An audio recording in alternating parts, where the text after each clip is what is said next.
Welcome to Pyrography Made Easy. I'm Brenda. In this tutorial episode, I am going to explain how to create the gray wolf artwork that I did. The pattern and the reference photo for this artwork are available on my Etsy page, and I will put a link to that in the description below. Well, let's get started. Pin tips used. I used the following Colwood pin tips: the C Writer pin tip, MC Micro Writer pin tip. There are two versions. The left one Colwood currently sells. The one on the right is their old version. The J shader, the LSS shader, the E shader. There is a link to Colwood's website in the video description. Face. Use the shader of your choice or a writer pin tip and lightly burn in the trace lines. I like to use a shader for this because the razor edge of it can produce super thin lines, but that is my personal preference. It is important to use what you are comfortable with. A lot of pyrography artists will feel more comfortable using a writer pin tip because you don't have to manipulate it to handle curves and line direction changes. Speaking of lines, the lines on the pattern indicate the direction that the fur is growing.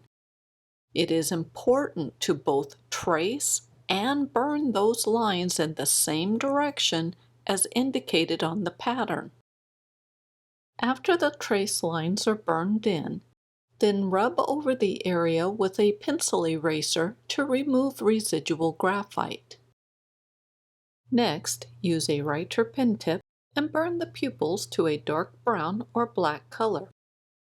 Afterwards, burn a dark line around the contours of the eye. Then burn darkly along the outer edges of the black skin adjacent to the eye. Darken up the inner corner of the eye. To darken up the corner, I burned a lot of single lines in the area. Use the shader of your choice and burn over the eye and the skin reflection until it is a medium to dark tan color. Then reburn along the upper portion of the eye to create a slight shadow. Next, reburn along the outer edges of the eye to give the eye shape. Reburn over the skin reflection until it is 2 to 3 shades lighter than the adjacent dark skin. Use a writer pin tip and reduce the size of the slight reflection on the dark skin. Also, if needed, tidy up the edges of the pupil. After you're done with this eye, repeat all of these steps on the other eye. Use the flat of a shader and burn along the upper part of the nose. This is the transition zone, where the color is a touch lighter and the hair is just starting to appear. Then burn a wide band of color along the outer edges of the nose. Rotate the board as needed so that the pin tip stays in optimal position. This means that the front edge of the shader is on the edge of the nose and the body of the shader is angled over the nose. This will keep your lines crisp and clean. Darken the nostril openings. Create a crisp edge along the top of the openings, but keep the bottom soft and a touch lighter in color. Burn a lot of thin lines along the transition zone by the upper right side of the nose. I have the pin tip angled so that I am using the edge of it. I often refer to this as using the razor edge of the shader. Next, block in the rest of the nose. For this, I am using the flat of the shader. I am using either uniform strokes or circular motion as my burn methods. I tend to use circular motion along the seam where the highlight begins on the top of the nose. An arrow is pointing to the spot I'm referring to. Speaking of the top of the nose, make sure that it remains several shades lighter in color than the sides of the nose. As you block in the nose, double check the shape and the highlight placement.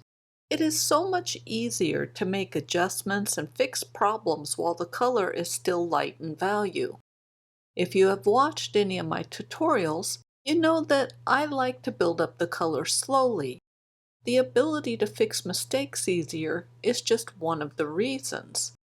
Another reason I like a slower approach is that you get more tonal variety because there are more layers of burn strokes.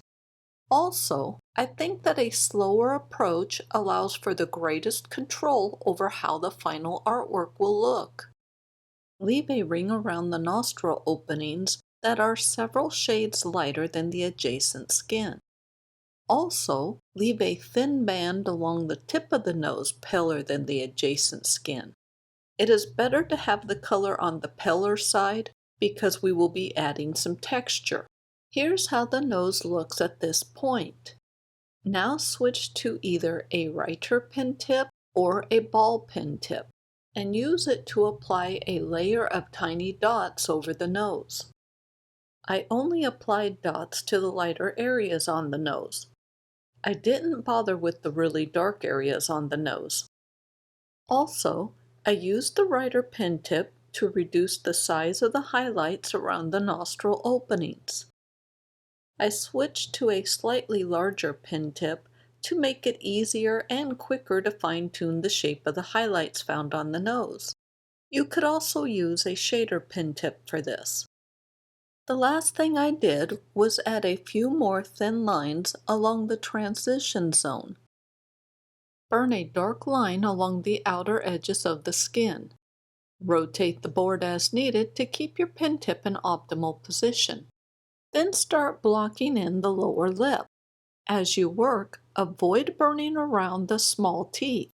We will use a writer pen tip for them, and that will make the process much easier to do. Make sure to avoid the highlight on the lower lip. An arrow is pointing to the highlight on the inset photo. Switch to a writer pen tip and carefully burn around the edges of the teeth. Also burn along the lower edge of the tongue. Then darken the lower edge of the lip and add the dark hairlines adjacent to the lower lip. An arrow is pointing to the hairs on the reference photo. Next, switch back to a shader and finish blocking in the mouth. I highly recommend rotating the board as needed to make it easier while working around the teeth. Also, block in the shadow on the top of the tongue and along the front edge of the tongue. Make sure that the tongue remains a number of shades lighter in color than the dark skin on the mouth. I continue to use uniform strokes as my primary burn method. Occasionally I will use some circular motion. As we are just blocking in the area, any burn stroke can be used. Once the mouth is blocked in, then start the reburning process to darken it up to its final color.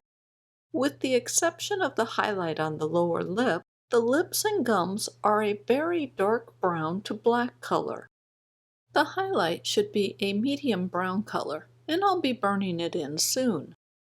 First, I used the razor edge of the shader, that's also known as the side of the shader, to burn really thin, short, dark lines adjacent to the lower lip. These lines represent the gaps between the hairs that are starting to grow there. Next, I burn over the highlight. I am primarily using circular motion, but any burn stroke will work for this. I have my shader angled so that I am using the right edge to keep the edge of the lip crisp and clean. Rotating the board would be easier, but I was being lazy. I'm burning a series of short burn strokes to darken the edge. Then I burn over the rest of the lip to darken it up, but I make sure to leave the highlight a few shades lighter. Resume working on the tongue by reburning over it to build up the color.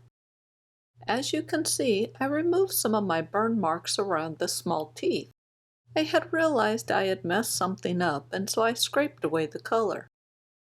Also, if you look at the reference photo, you can see a few wispy hairs that hang down over the mouth area. I chose to ignore them, but if you want them in your artwork, feel free to add them. Don't worry about making the tongue an exact replica of the reference photo. First off, no one is going to pay that much attention to the tongue.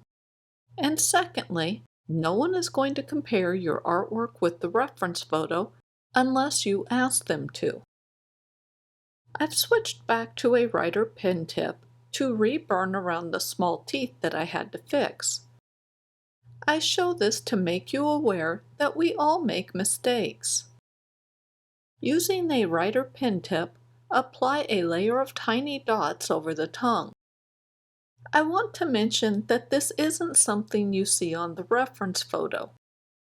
I apply dots to the tongue and most animal noses because I like the texture that it creates. If you don't care for it, then leave it off.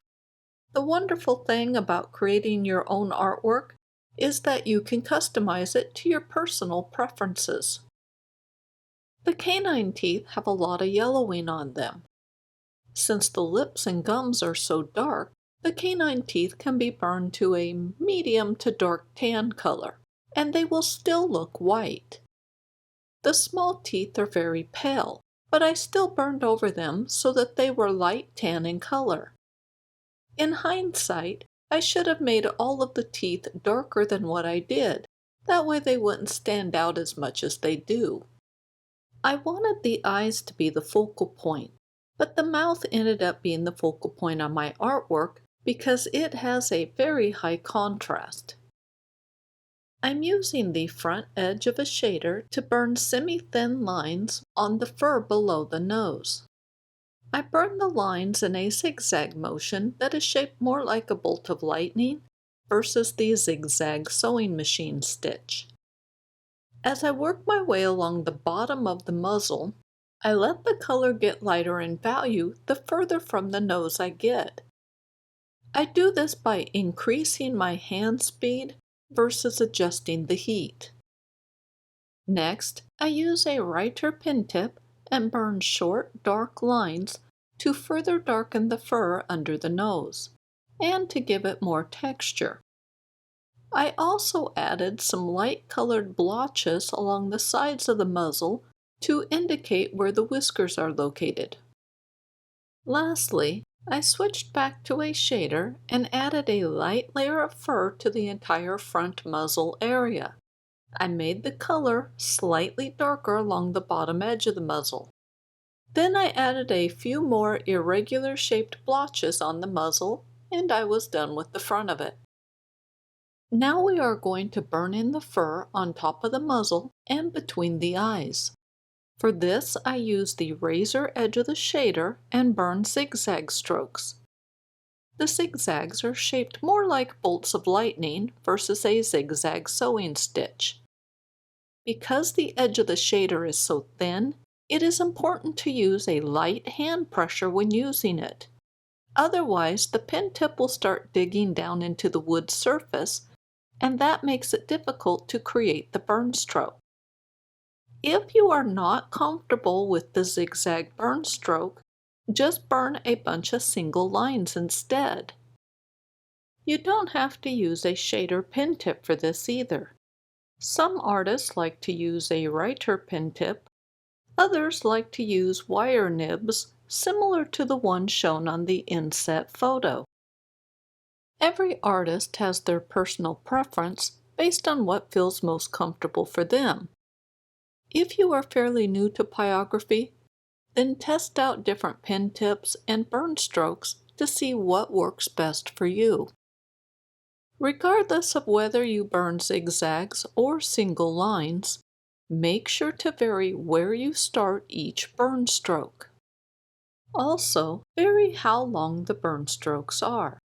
And what is probably the most important thing to do is to make sure and burn the lines or zigzags in the direction that the fur is growing. Right now we are blocking in the fur. As you do this, make sure to create tonal relationships based on the reference photo. For example, the fur on the forehead is darker than the fur on top of the muzzle. and the fur on top of the muzzle is darker than the fur along the sides of the muzzle. So as I block in the fur, I make sure that the forehead is darker than the top of the muzzle, and the top of the muzzle is darker than the sides of the muzzle. The blocked-in values are not the final color the fur should be. Instead, the blocked-in values are the base layer of color that we will use to build up the color and texture of the fur. This brings me to the point where I need to explain how to create darker colored fur. One way to create darker fur is to burn the lines closer together. Another way to create darker fur is to add another layer of burn strokes over the area. This method is what I call reburning. Some artists like to turn up the heat on their burner to get darker burn results. That method doesn't work well for me because I tend to bounce around a lot as I'm burning. One minute I'll be working in a dark area, and the next I'll be working someplace where I need a pale color. I would be adjusting the heat on my burner constantly, and that is too much of a hassle for me. Instead, I prefer to combine the first two methods. I like to alter the space between the burn strokes, and I use a lot of reburning. I think adding more layers of burn strokes increases the tonal variety of the fur, giving it more depth and texture. And I think that really contributes to the realism of the fur. As I finish up the fur on top of the muzzle, you probably noticed that I reburned over the area numerous times. Most of the time I worked on other areas of the face and then came back to reburn over the muzzle. This approach allows me to build up the color and texture on the muzzle while maintaining the tonal relationships with the rest of the face. Now we will work on the forehead and the fur around the eyes. All of the short fur on the face and body was created using the same techniques that I used on the muzzle. For me, that means I am using the razor edge of a shader to burn zigzag strokes. I'm using a light hand pressure so that the pen tip doesn't dig down into the wood surface. For other artists, they will be burning single lines using either a writer pen tip or some other wire nib. Regardless of which method you are using, it is important to vary where you start your burn strokes and how long the burn strokes are. Right now, most of the burn strokes should be fairly short since the fur is short. I am burning a series of really short lines on the fur just above the eye. These lines break up the smooth line that had formed, giving it a slight jagged appearance, and this also gives a hint of wispy hairs. As you work your way around the eye, notice how the direction of the fur changes. It is extremely important to alter the direction of your burn strokes to match the direction the fur is growing. Right now we are blocking in the fur. Part of that blocking in process is to create the tonal relationships found around the eyes and forehead. To do this requires consulting with the reference photo to see where the color is lighter and darker in value. Before you begin working in any new area, always consult with the reference photo. You want to determine what color the fur should be, how long is the fur, and what direction is it growing.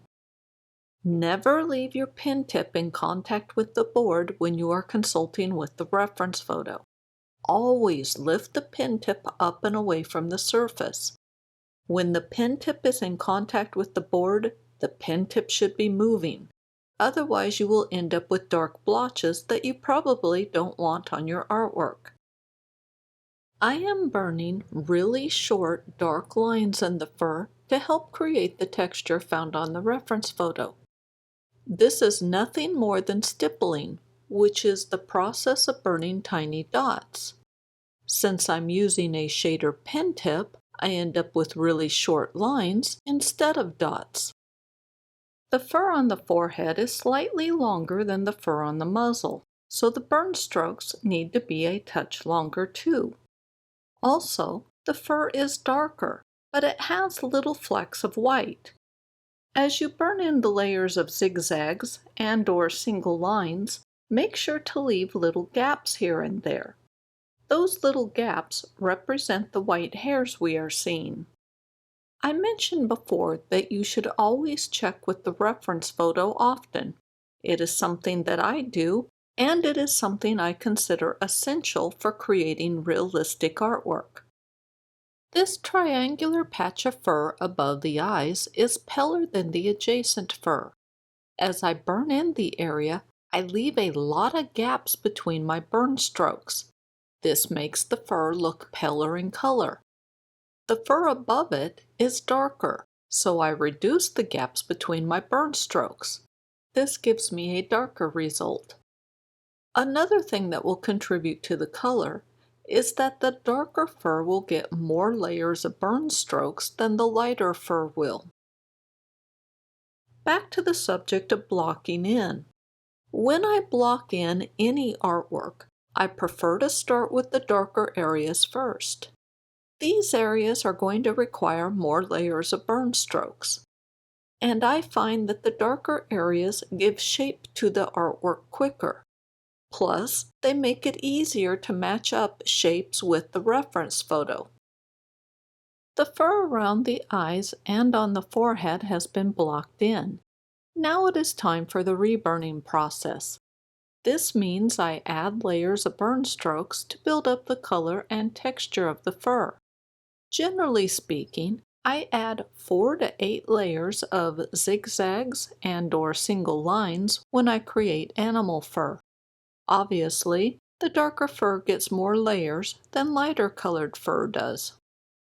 I use the same burn strokes and techniques for the reburning process that I used for the blocking in stage. I also continue to consult with the reference photo often to make sure that I am maintaining the tonal relationships on the face. I mentioned earlier in the video how to create dark fur without adjusting the heat on your burner. This can be done by decreasing the gap between the lines, or by reburning, or a combination of the two, which is what I do. There is another method I also use, and that is to adjust my hand speed. The slower the hand moves, the darker the burn results will be. You can get very dark color even on a low heat setting if you move your hand slow enough. Most of us, and I'm including myself in this, do not have the patience to move their hand really slow for a very long time. But in small areas where you need darker color, it works great. I have a video that explains how to control your burn results without adjusting your heat. I will put a link to that video in the description below. Another helpful video is the one I created where I demonstrate different ways to alter the zigzag burn stroke to create different looks in short fur. The tutorial uses the faces of 4 different cats, and it explains how to create the fur, patterns in the fur, and color changes. I will also put a link to that video in the description below. Burn in the trace lines. I am burning single lines using the front edge of a shader. If it's easier, use a Writer pen tip or other wire tip for this. Along the base of the ear is a band of darker fur. The fur is very dark at the bottom and top of the base of the ear. I have arrows marking the spots. Adjacent to this is a row of slightly longer fur. For this fur, I used the flat of the shader and burned gently curving lines. The upper portion of this band of fur is short, so I used the same techniques that I used on the forehead, which was zigzags and/or single lines burned with the razor edge of the shader. The fur on the ear opening is long and silky soft looking. To replicate this, use the flat of the shader to burn wide curving burn strokes. The burn strokes should follow the direction the fur is growing. I don't use the razor edge of the shader because that would create the look of individual hairs. That isn't the texture we need on the ear. Instead, we want locks of fur or clumps of fur with the slightest suggestion of hairs. And that is what the flat of the shader is producing. Each burn stroke represents a lock of fur. This produces a much softer texture than the short fur we did on the muzzle and the forehead. There is dark fur along the outer edge of the ear. Some of the burn strokes I start on the left edge of the ear and pull them towards the right. This produces a tapered end that helps form the jagged or uneven left edge of the adjacent white fur on the ear. You will see me use this technique numerous times during the course of the video. Currently, we are blocking in the ear. As this is being done, the tonal relationships need to be developed on the ear. That is why I've been doing some reburning, even though the ear isn't completely blocked in. A good portion of the fur on the ear opening is very pale in color. To make that fur look pale, we need the surrounding fur to be darker. Looking at the reference photo, you can see that most of the surrounding fur is darker, but it's not black in color. So I'm taking my time and building up the color slowly. As I already mentioned, the hairs on the outside of the ear are short. Most of them are fairly dark in color. Also, there are a number of wispy hairs that stick out here and there. To replicate this, burn single lines along the outer edge of the ear. Make sure to vary how long these lines are. Start each line on the ear and pull it up or out away from the ear. Lift up quickly at the end of the burn stroke to give it a tapered point. On the side of the ear, which I have circled on the reference photo, the fur changes direction. The left edge angles towards the left, and the right side angles towards the right. In the center, there is a touch of both. To account for that, I burn V-shaped zigzags and/or single lines along the center. On the edges, the strokes are angled according to the side that they are on. With the long, soft fur on the ear opening, I use the flat of the shader to burn gently curving strokes. I am working my way around the patch of white fur that is circled in green on the reference photo. The ear is now blocked in, so I'm reburning over it to build up the color and texture.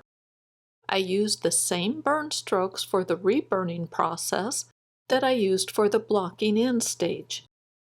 With the short fur, I use the razor edge of the shader to burn zigzags and/or single lines that are not very long in length. With the long fur, I use the flat of the shader to burn gently curving lines. During the reburning process, I maintain the tonal relationships between the different parts of the ear. I also consult with the reference photo often. I compare my progress with the reference photo and determine which areas need more layers of burn strokes. Or to put it another way, I'm comparing the tonal values on my artwork with the reference photo to decide what areas need to be darkened up. As I said before, darker areas will get more layers of burn strokes than lighter ones. There are artists who like to increase the heat on their burner to get darker results. That method doesn't work well for me, mostly because I forget to reduce the heat before I start working on paler areas. For me, it works better to leave the heat setting alone and use reburning and hand speed to control the color. This method is a slower approach, and that allows me to slowly build up the color and texture on the artwork. And that gives me more control over how the final artwork will look. Plus, I'm not fixing mistakes as often as I would if I had to constantly adjust the heat setting. As you can see, I've been working on the background. This allows me to compare the contrast between the wolf and the background. There are two major areas of concern. The first is that the wolf has dark fur along the outer edges of the face, so the background needs to be lighter in color so that the dark fur will show up. Secondly, on the neck and chest, the wolf has very pale fur, so the background needs to be dark enough to allow the pale fur to show up. This means I alternate between working on the wolf and the background. Between each round, I will compare the two and see what I think. And I continue this cycle of alternating between the two until it looks good to me. I should mention that I often deviate from the reference photo during this stage. For example, around the edge of the ear, I am making the fur really dark, much darker than what the reference photo shows, but that will look better on the artwork, at least in my opinion. It's important to remember that we don't have the benefit of color to help with the contrast. To compensate for this, we deviate from the reference photo to increase or decrease contrast as needed to make the artwork look better. I encourage you to do the same with this and any artwork you create. Remember, we are creating artwork featuring a wolf. We want that artwork to look realistic, but we're not creating an exact replica of the photo. Plus, no one is going to be comparing the two. To finish up the ear, I lightly burned over the white fur covering the ear opening. This will tone it down so that it doesn't compete with the focal point. Then I darkened up the fur along the outer edges of the ear to help the ear stand out from the background. The right ear has the same characteristics as the left one, so the techniques that were used for the left ear can be applied to the right one. And since I covered the left ear in such great detail, I'm not covering the right one. Another thing I'm not going to cover is the fur on top of the head. That is because the techniques used on the forehead are the same that the top of the head needs. The only thing that I will mention is that I made the white streak of fur on the top of the head the same color as the pale band adjacent to the ear. Now we are going to work on the long fur found on the left side of the face. I am using the flat of the shader to burn curving strokes that follow the direction the fur is growing. The burn strokes vary in color, length, and width. I alter the color by changing how fast or slow I move my hand. I also use reburning and changing the distance between my burn strokes to alter the color. I alter the length by changing how long the pen tip is in contact with the board. I alter the width by changing the angle I am holding the pen tip. The steeper the angle, the thinner the burn stroke will be because there is less metal in contact with the board. We are blocking in the fur and creating the tonal relationships in this area. I will tell you now that I will be deviating from the reference photo in two areas. First, the outer edge of the fur will be darker to help the face stand out from the background. Second, the white fur adjacent to the muzzle will be darker. I'm making it darker to help the muzzle stand out and help the face look 3D. Rotate the board as needed to make it easier to work on the fur. For me, this fur that is sticking out in an almost horizontal direction was much easier to work on when I rotated the board. The majority of the burn strokes are along the outer edge of the fur where it is gray in color. Obviously, the background has been burned in. Near the end of this video, I will briefly explain the background and demonstrate how I created the wispy hairs that stick out into it. This area I'm working on is a transition zone. It is where a number of locks of hair are hanging down in front of the more horizontal hairs. A yellow circle marks the spot on the reference photo. To the right of the downward hanging hairs is a dark patch of fur. I carefully darkened up that patch. As I did this, I created a couple of small locks of fur. This was done by burning the area around the locks darker. Is this on the reference photo? Not really, but I like how it looks. I am working my way around the white patch of fur on the side of the face. I burn a variety of lines that vary in width and color. Plus the burn strokes are longer, much longer than those on the muzzle and forehead. This technique produces the impression of separate locks of hair. This is a completely different look than the individual hairs we created on the muzzle and the forehead. I'm in the process of darkening up the fur adjacent to the muzzle. I want it several shades darker than the muzzle for contrast. This will accomplish a few things. First, it will push this fur into the background. That will help the muzzle stand out. And we want that to happen because the muzzle is part of the focal point, the area we want the viewer to first notice. Also, it will really help the face look 3D in appearance. As I finish up the left side, you can see that the area looks similar to the reference photo, but it is not an exact replica. I made changes to my artwork that I felt would make it look better. For example, the fur along the outer edge in this area is darker than the reference photo, and that helps it stand out from the background.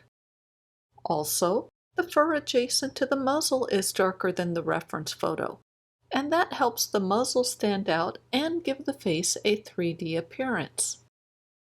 Now we will work on the long fur found on the right side of the face. Begin by burning in the trace lines. I'm using a shader for this.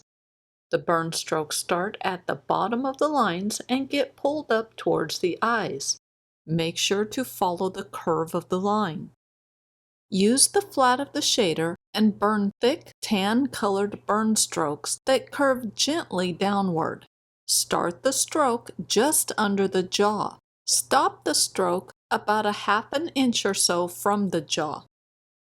Looking at the reference photo, we can see that this side of the face has several layers of fur. Each layer is a touch longer than the one above it. I am using the flat of the shader to burn wide strokes of tan color. Start the burn stroke at the bottom of the fur layer. Then pull the pen tip upward in a gentle curve. Let the color fade considerably before you reach the fur layer above the one you are working on. This will do two things. First, it will define the lower edge of the current fur layer, and second, it will produce contrast for the adjacent fur layers. We are blocking in the fur. This is the same thing that we did with the left side.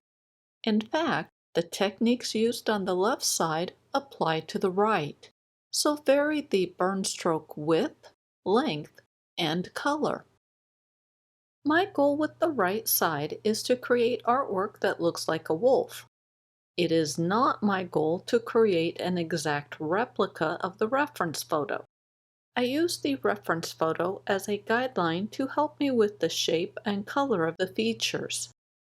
If needed, I will deviate from the reference photo to make my artwork look better. Most of the time, that means I'm just making an area darker for better contrast. Looking at the reference photo, you can see the contrast between the muzzle, or the jaw, and the long fur adjacent to it. I love that contrast. Seeing this was one of the main reasons I altered the left side. I wanted the left side to have a contrast level closer to what the right side has. Some of the fur layers are really dark along their lower edges. If I plan to be working on a dark area for quite a while, Then I will turn up the heat on my burner. I only increase the heat by a small amount. I really dislike fidgeting around with the heat setting. I much prefer to set it and forget it. The majority of the time, I use reburning and hand speed to alter the color. If you slow down your hand speed enough, you can get a very dark burn result with even a really low heat setting on your burner. Yes, reburning and altering your hand speed takes more time, but I think that I get better burn results using this method. Plus, it provides the most control over the burn results. I used pull-away strokes for a lot of the long layered fur on the side of the face.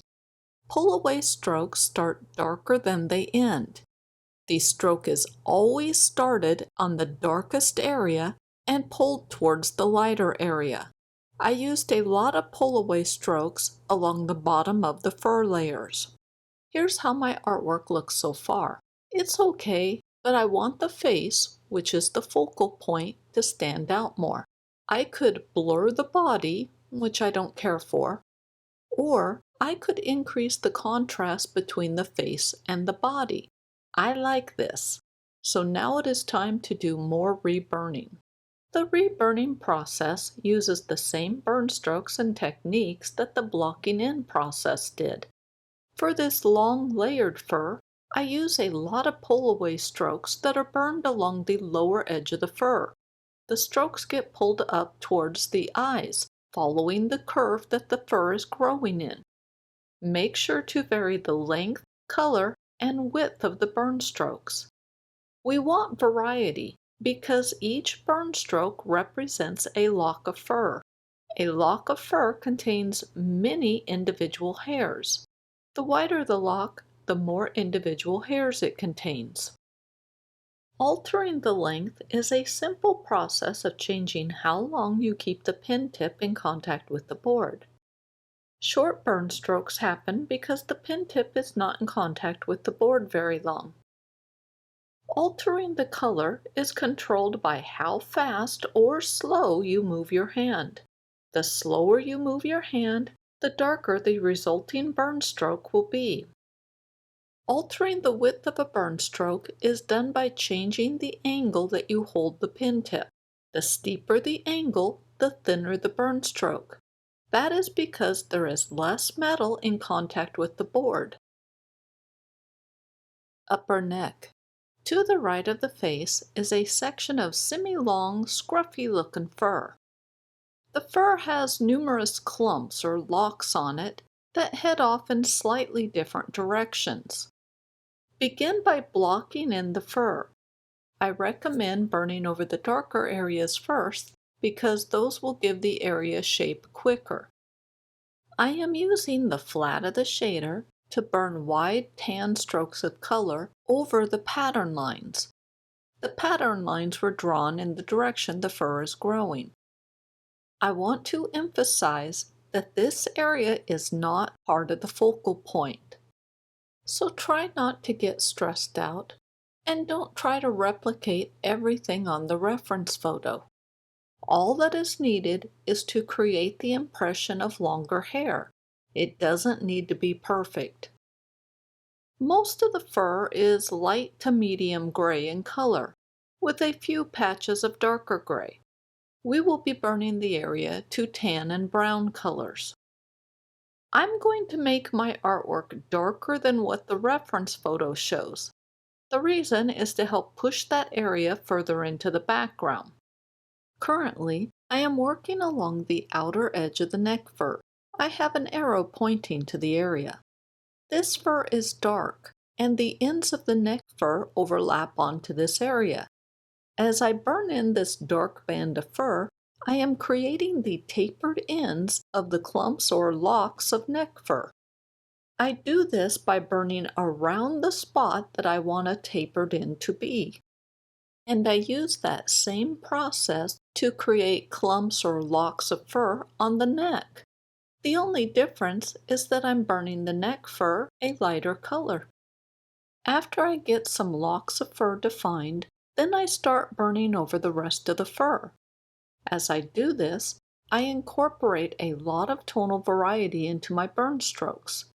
This is done by altering my hand speed and/or reburning. I make sure to work around the locks that I have created.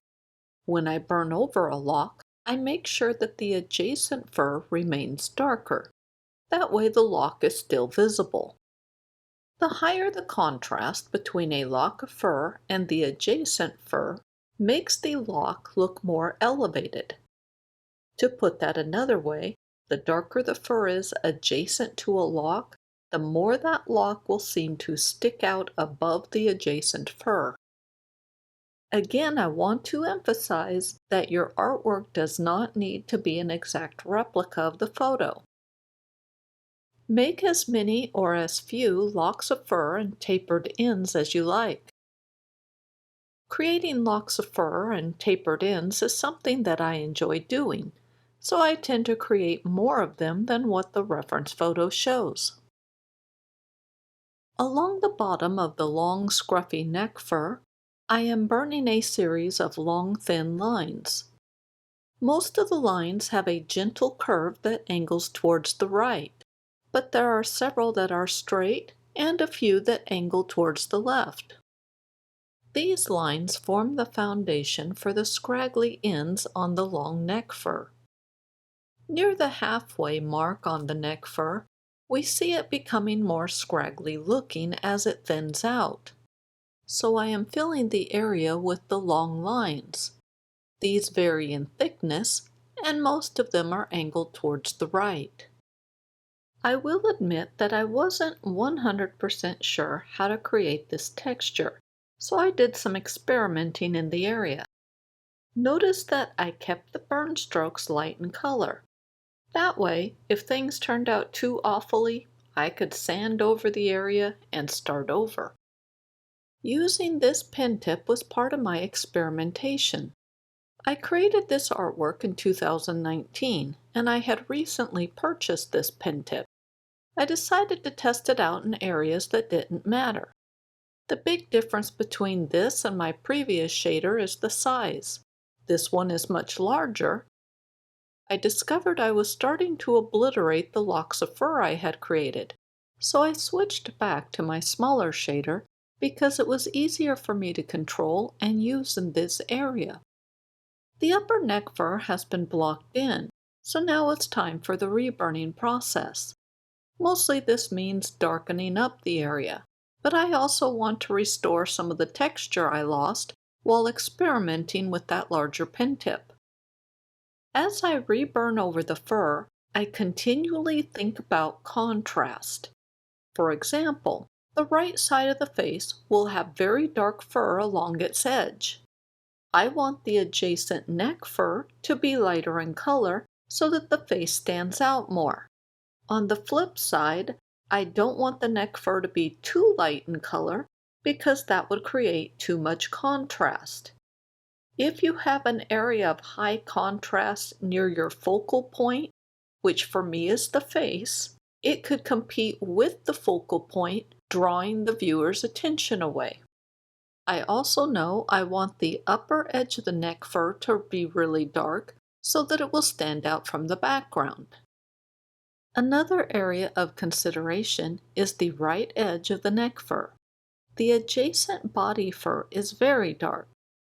I have to make sure that the neck fur is light enough to stand out from the body fur, but I also have to make sure that this right edge doesn't become a high contrast area and compete with the focal point.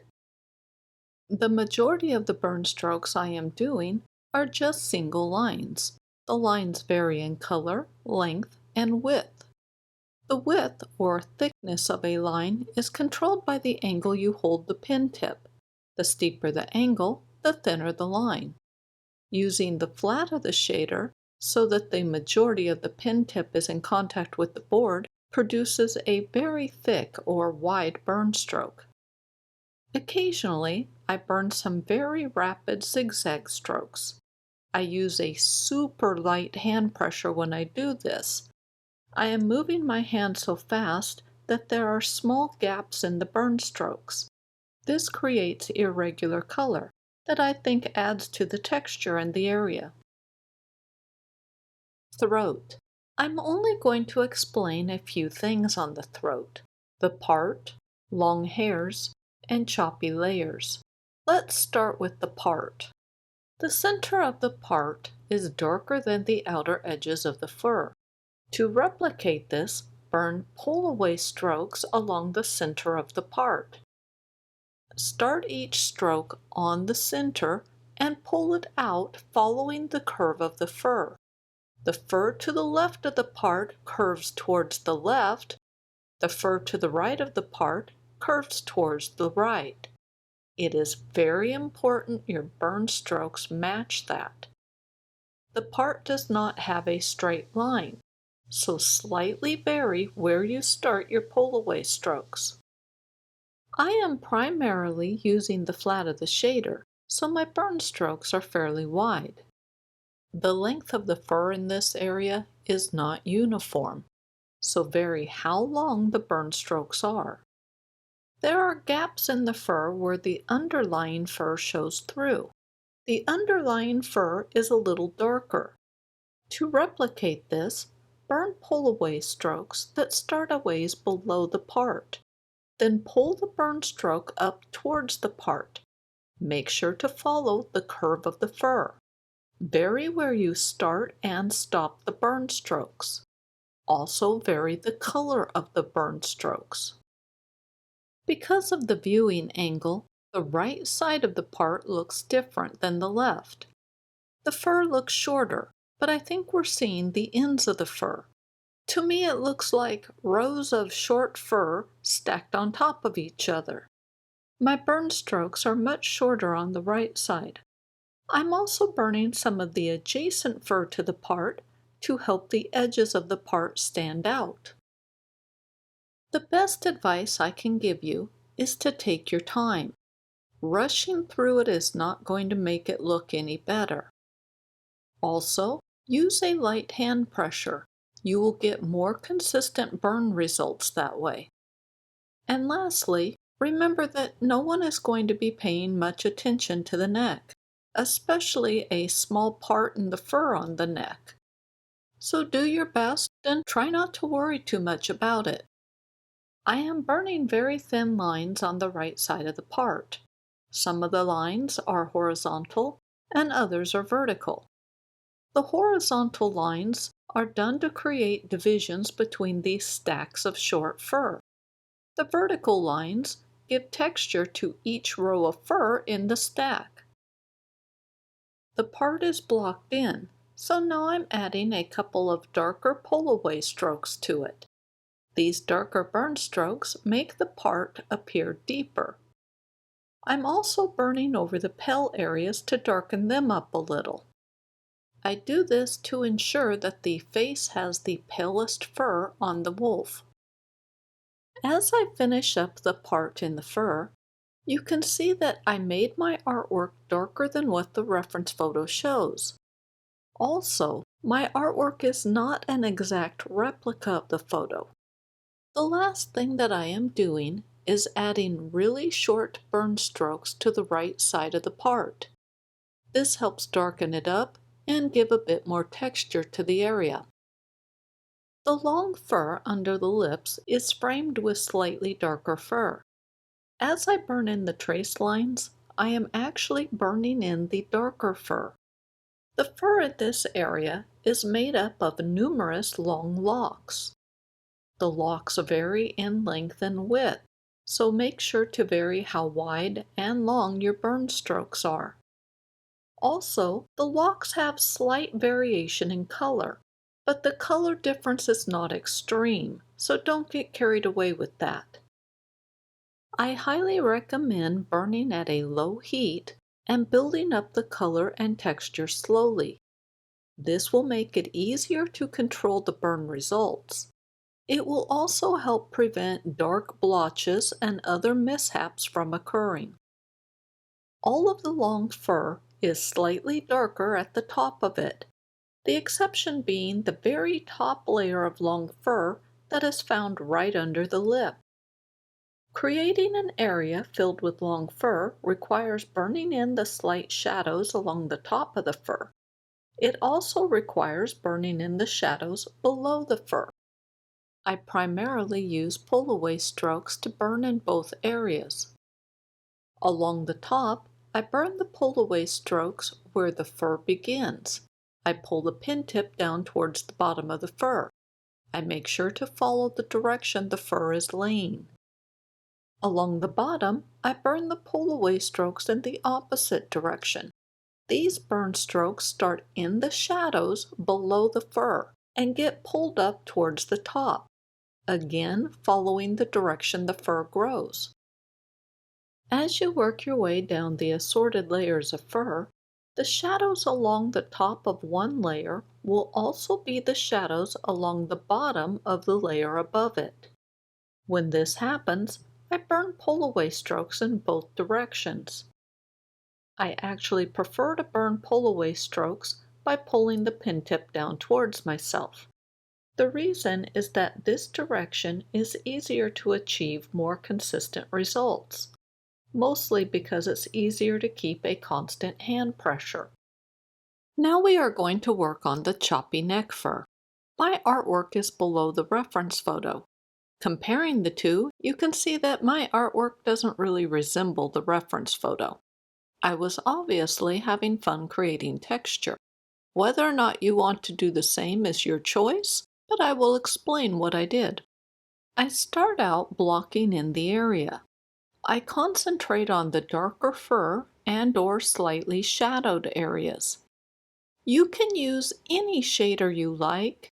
I experimented with a number of different shaders while working on the wolf. And I've discovered that for me, the larger the shader is, the more difficult it is for me to create small, fine detail. Creating small, fine detail is one of the things I really enjoy doing, so I almost always switch back to a smaller shader. Just below and to the right of the choppy fur is a patch of really dark fur. I marked the patch of fur with a green circle on the reference photo.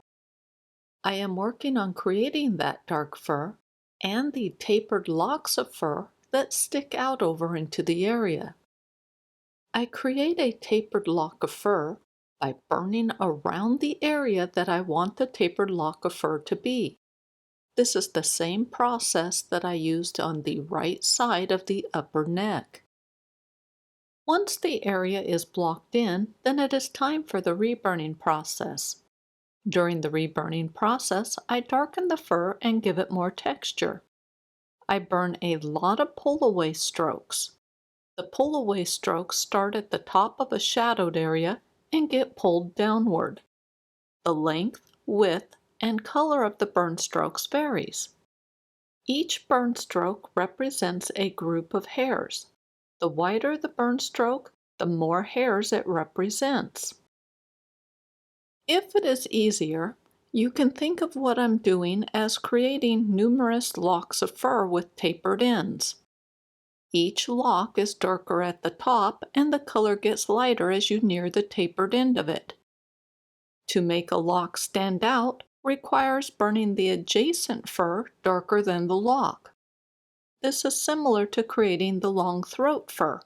The main difference is that the locks we're working on are much smaller. Like every section of the wolf I have burned on, creating the choppy fur required several rounds of reburning. Between each round, I often worked on other areas. During each round, I darkened up the fur a bit more. With the choppy fur, I further defined individual locks of fur. I will admit that I probably went a bit overboard, but I did have fun. It's only when you compare my artwork with the reference photo that you can really see how much I deviated from the reference photo. Quite truthfully, I like how the area turned out. It ended up with a lot of texture and contrast. Since there are not bright highlights in the area, it doesn't compete with the face as a focal point. Back and body. When I explained the upper neck fur, I included the dark band of fur adjacent to the neck. I'm not going to re-explain that area again. Instead, I am going to concentrate on the fur along the upper back. I am going to include the long streak of pell fur and the adjacent fur to it on the body. To the left of the pale streak is short fur. I'm burning short zigzags in the area to replicate that. I have the pin tip angled, so I'm using the front edge. Also, I'm using a very light hand pressure to keep the pin tip from digging into the wood. If you don't want to burn zigzags, then burn a bunch of single lines. Regardless of which method you use, make sure to vary where you start and stop your burn strokes. This will keep bands or rows from forming in the fur. Obviously, I'm blocking in the fur. The fur is longer in this area, so I am burning long strokes that follow the curve of the fur. I am making the fur much darker than the reference photo. The one thing I wish I had done differently was to darken up the pale streak more on my artwork. I left that streak too pale, and I personally think it would look a lot better if it was a dark tan or even a light brown color. I am burning the top edge of the fur to a dark brown or black color. My background will not be very dark, so burning the fur dark will help the wolf stand out from the background. I make sure to burn a few really thin lines here and there that stick up from the fur.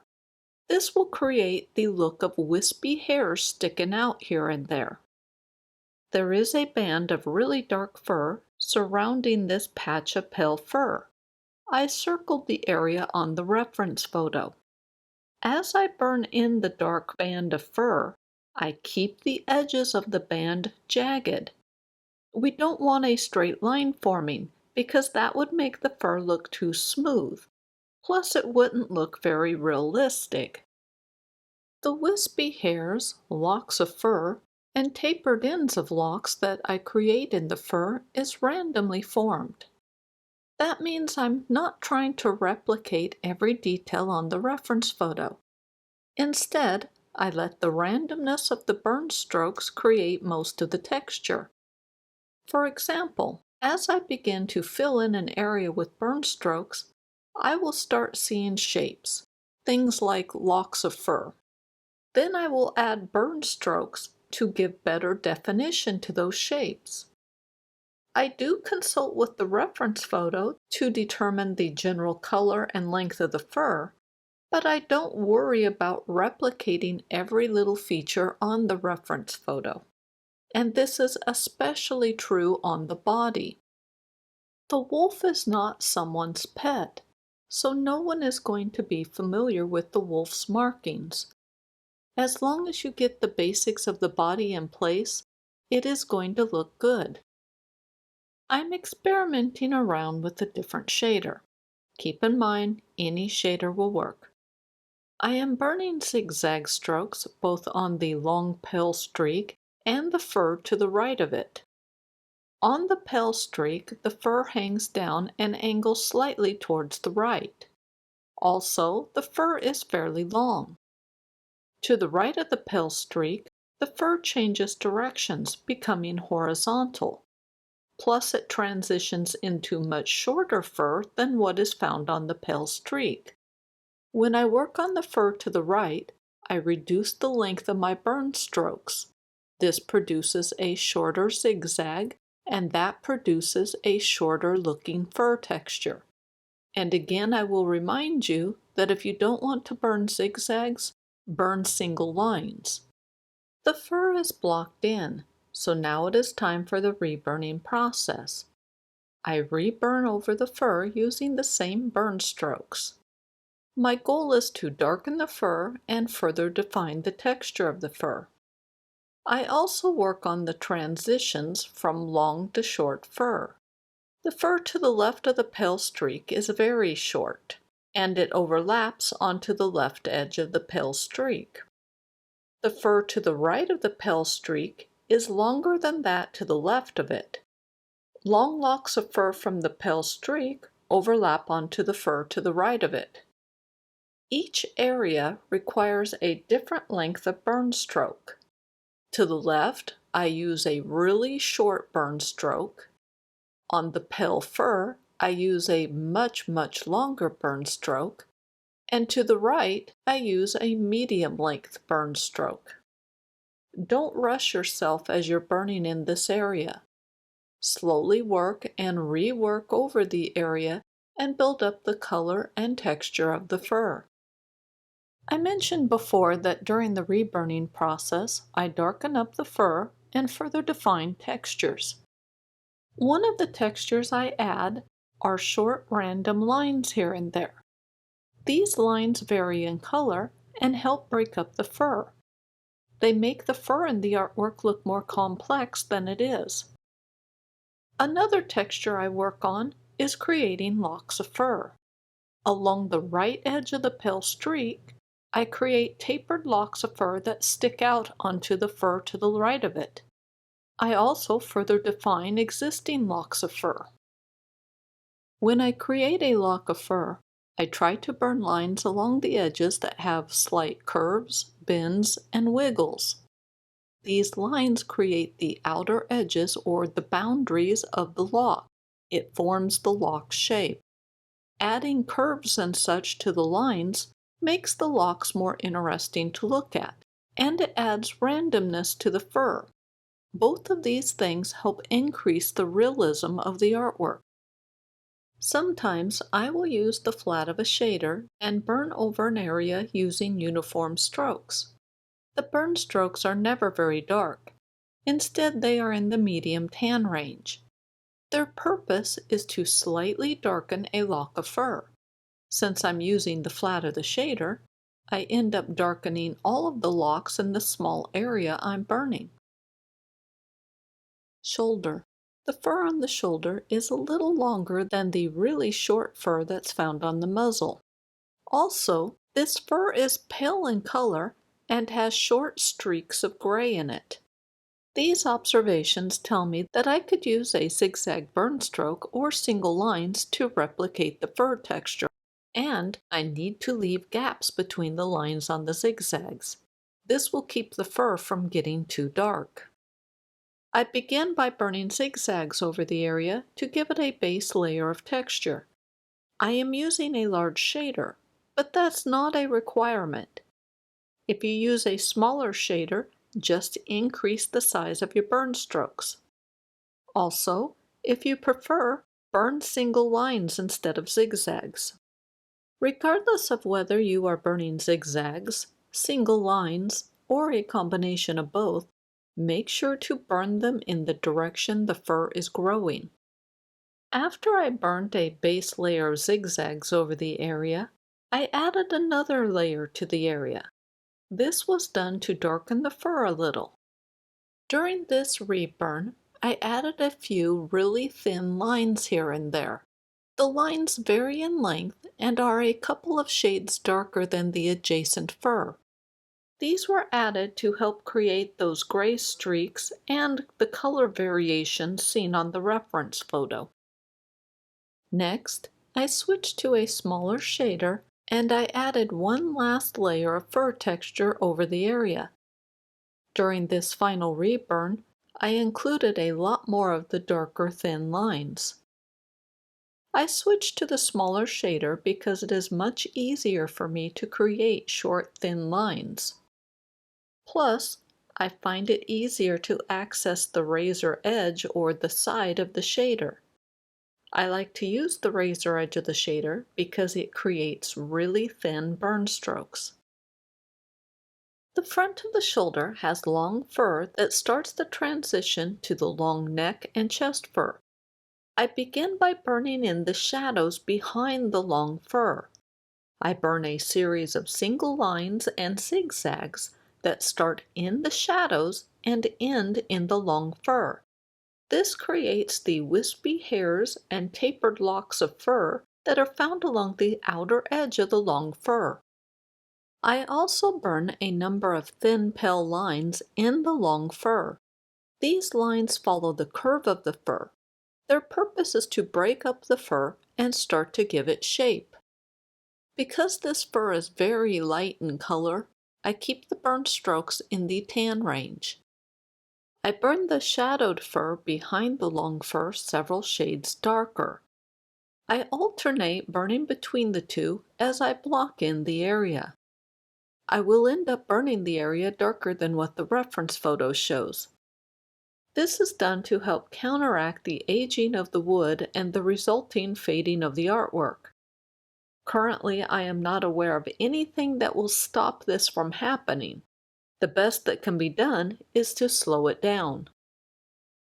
I switched to a smaller shader to do the detailing work in the long fur. During this step, I add more lines of various widths to break up the fur. Basically, I'm creating smaller locks of fur. Afterwards, I further define individual locks here and there by burning the fur adjacent to the lock darker than the color than what the lock is. I also darken up the shadowed fur along the edge of the long fur.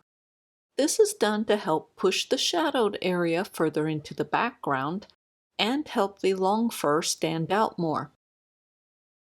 Legs. The legs are pale in color. The front of the legs have really short fur. That fur transitions into longer fur at the back of the leg. With the right leg, we can see the ends of the long fur and the belly fur behind part of the leg. With the left leg, we just see the division line where the fur changes length. The really short fur has a vertical growth direction. It can be created using zigzags, single strokes, or a combination of the two. Like the shoulder fur, we see little streaks of gray here and there. Make sure to add the short, darker lines, just like we did on the shoulder, to replicate that. With the long fur, burn long strokes that follow the curve of the fur. Vary the length, width, and color of the burn strokes. You need to use the same techniques on the long leg fur that we used on the long neck fur. The only slight difference is that we don't see the tapered ends on the left leg. That actually makes it easier to burn in. The right leg would be just like the long neck fur, except it's not quite as long. You probably noticed that I have sped up the video and I didn't include an inset real-time video. The main reason for this is that there isn't a new texture or technique that needs to be explained. So I'm keeping this chapter to a minimum and cutting down on the amount of work that I have to do. Part of keeping this chapter to a minimum is the fact that I'm not going to explain or show the right leg. I think the information I have already provided is more than sufficient to help you in this area. If nothing else, consider it a slight challenge. Background. In this chapter, I'm not going to explain the background per se. Instead, I'm going to explain how to create the wispy hairs that stick out onto the background. Begin by burning single lines and/or zigzags along the outer edge of the fur.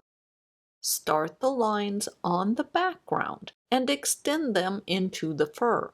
Don't extend the burn strokes very far into the fur. What we are doing is the exact same process that we used along the right edge of the upper neck fur, and the same process that we used along the bottom edge of the long neck fur. Basically, we are creating tapered ends of locks of fur. This is something we have done a lot with the wolf. After I burn the single lines and/or zigzags, I burn a wide section on the background. This creates a buffer zone so that when I burn in the rest of the background, I don't have to get very close to the fur. And that will allow me to burn the rest of the background in much faster. With the leg, I begin by burning really short single lines and/or zigzags along the outer edge of the leg. I use a smaller shader because it is easier to create really short burn strokes. Afterwards, I burn a number of really thin, short lines on the edge of the leg. I use the razor edge of the shader for this. The razor edge is what I call the side of the shader. Once the lines are in place, then I darken up the background. As I darken up the background, I make sure to preserve that jagged edge I just created along the leg. At the end of a burn session, I take a photo of my artwork. I often include a number of these photos when I write my blogs. I have been told that they are very helpful. I'm including a few of my progress photos in this video. If you think they are helpful, leave a comment and let me know.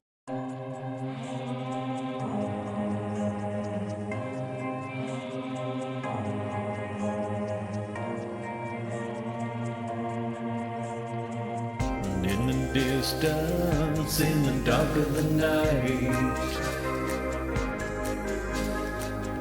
you can hear them when the world goes quiet. Seductive voices adrift on the air.